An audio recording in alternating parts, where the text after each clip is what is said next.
ഏതു സന്ദർഭത്തിലും കൃഷ്ണനെ മറന്നു പോകാത്ത വിധത്തിലായിരിക്കണം ജീവിതത്തെ ചിട്ടപ്പെടുത്തുന്നത്.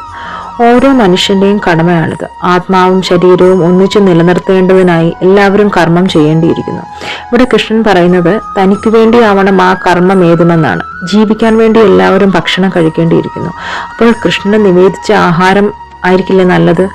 സംസ്കാരം സിദ്ധിച്ച ഏതൊരാൾക്കും മതപരങ്ങളായ ചില അനുഷ്ഠാനങ്ങൾ നിറവേറ്റാനുണ്ടാവും. കൃഷ്ണൻ പറയുന്നു, അതെനിക്ക് വേണ്ടി ചെയ്യുക. അതാണ് അർച്ചന എന്ന് പറയുന്നത്. ഭിക്ഷാദാനത്തിനുള്ള വാസന ഏത് മനുഷ്യനുമുണ്ട്. അതെനിക്ക് തരൂ എന്ന് കൃഷ്ണൻ പറയുന്നു.